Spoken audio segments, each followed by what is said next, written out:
जंग बंदी खत्म, इसराइल का गजा पर बदतरीन फजाई हमला, 300 से ज्यादा फलस्तीनी शहीद, सैकड़ों जख्मी। इसराइल ने जंग बंदी मुआहदे के बावजूद मासूम फलस्तीनियों को खून से नहला दिया। जंग बंदी मुआहदे की खिलाफ वर्जी से जुनूनी इसराइल का जंगी जुनून पूरी दुनिया के सामने आ चुका है। जालिम सहूनी फोर्सेस जुल्म के पहाड़ ढाने के बाद भी निहत्थे फलस्तीनियों के खून की प्यासी है।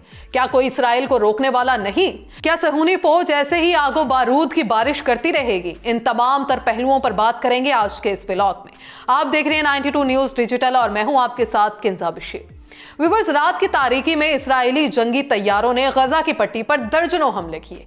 ये वो वक्त था जब लोग सहरी की तैयारियां कर रहे थे, लेकिन उन्हें अपने कैंपों से निकलना पड़ा। इससे कुछ ही देर पहले इस्राएली दिफाई फोर्सेस और इस्राएल की सिक्योरिटी एजेंसी ने ऐलान किया कि वो हमास की दहशतगर्दी के अहदाफ को निशाना बनाने के लिए बड़े पैमाने पर हमले कर रही है। इसके ठीक 15 मिनट बाद ही फलस्तीन की सिविल इमरजेंसी सर्विस ने ऐलान किया कि इस्राएल ने कम से कम 35 फजाई हमले किए हैं और इसमें सैकड़ों अफराद जाँ बहक हुए और दर्जनों जख्मी हुए। इसराइली वजीर आज़म के दफ्तर से बयान जारी हुआ जिसमें उनका कहना था कि उन्होंने हमास की जानिब से मख्फियों को रिहा करने से इनकार करने और अमेरिका और सालिसों की जानिब से दी गई तजावीज़ को मुस्तरद करने के बाद इस्राएली डिफेंस फोर्सेस को हमास के खिलाफ सख्त एक्शन का हुक्म दिया है। उनका यह भी कहना था कि इसराइल अब हमास के खिलाफ अपनी फौजी कुव्वत को बढ़ाएगा।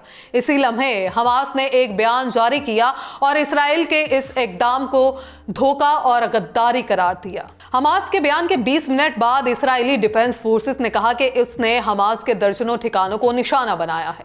मुकामी वक्त के सुबह 4 बजे से पहले ये खबरें मौसूल होना शुरू हुई। हमास के एक आला सिक्योरिटी ओहदेदार मोहम्मद बाबू वफा मारे गए और सुबह 8 बजे हमास के ज़ेरे इंतजाम वजारत सेहत ने बयान जारी किया कि रात भर जारी रहने वाले इसराइली हमलों में कम से कम 300 से ज्यादा अफराद शहीद हो गए हैं। इसराइल ने हमास के साथ जंगबंदी मुआहिदा यकतरफा तौर पर मनसूख करते हुए गजा की पट्टी पर बारूद की बरसात की और फलस्तीनी इलाका धमाकों से गूंज उठा। इसराइल ने सहरी के औकात में शुमाली गजा, दिरुल बला, खान यूनस और दिगर मकामात पर 35 से ज्यादा हमले किए। फजाई हमलों के बाद सहूनी फौज ने जमीनी कार्रवाई की भी वार्निंग दे दी है। इसराइली फौज का कहना है कि गजा में हमास के अहदाफ को निशाना बनाया गया, ताहम इसराइल ने गजा पर हमलों से पहले अमरीकी सदर को इत्तमाद में लिया।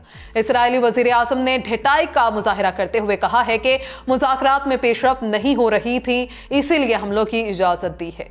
हमास ने दहशतगर्दी का जवाब देने का ऐलान करते हुए कहा है इसराइल ने हमले शुरू करके जंगबंदी मुआहिदा खत्म कर दिया है। सहूनी जाहरियत के बाद मकफियों का मुस्तकबिल तारीक होगा और मुज़ाकरात खत्म करने पर नेतन्याहू मुस्तकबिल के वाक़यात का जिम्मेदार होगा। हमास के पॉलिटिकल ब्यूरो के रुकन इज़्ज़त अल रशीद का कहना है कि इसराइल फ़लस्तीन में अपने बाकी मानदा कैदियों की जिंदगियों की कुर्बानी दे रहा है। नेतन्याहू का जंग में वापसी का फैसला हमारे कब्जे में मौजूद सहूनी कैदियों को कुर्बान करने और उनके खिलाफ सजाए मौत देने का फैसला है। उन्होंने मजीद कहा कि दुश्मन जंग और तबाही के जरिए भी वो हासिल नहीं कर सकेगा जो वो मुज़ाकरात के जरिए हासिल करने में नाकाम रहा है। फलस्तीनी ग्रुप ने अरब और इस्लामी ममालिक के अवाम और पूरी दुनिया से यह मुतालबा किया है कि वो गजा पर इसराइल के तबाहकुन हमले के खिलाफ सड़कों पर निकले। इस हमले में सैकड़ों फलस्तीनी शहीद हुए हैं।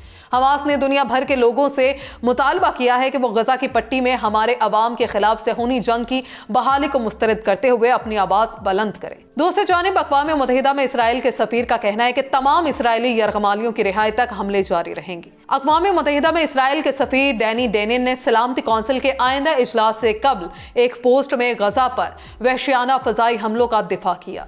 उन्होंने लिखा कि इस्राएली फजाइया ने गजा में हमास के ठिकानों पर हमलों का सिलसिला शुरू किया है। हम अपने दुश्मनों पर रहम नहीं करेंगे। इसराइल इस वक्त तक नहीं रुकेगा जब तक हमारे तमाम यरगमाली वतन वापस नहीं आ जाते। व्हाइट हाउस की प्रेस सेक्रेटरी कैरोलिन लेविट के मुताबिक इसराइल ने गजा पर ताज़ा तरीन हमले करने से कबल ट्रंप से मुशावरत की थी। उनका कहना था कि हमास, हूज़ी, ईरान और तमाम वो दहशतगर्द जो अमरीका और इसराइल को दहशत ज़दा और नुकसान पहुंचाना चाहते हैं, उन सब को भारी कीमत चुकाना पड़ेगी। सदर ट्रंप इन तमाम दहशतगर्दों को बहुत संजीदगी से ले रहे हैं। अमेरिका अपने इत्तेहादी इसराइल के साथ खड़ा है। देखते हैं कि क्या मशरिक़ वस्ता में जंग की आग दोबारा भड़केगी या दोनों फ्रीक जंग बंदी और अमन और सुकून की तरफ जाएंगे। आज के व्लॉग से इतना ही। मुझे दीजिए इजाजत। अल्लाह ने के बाद।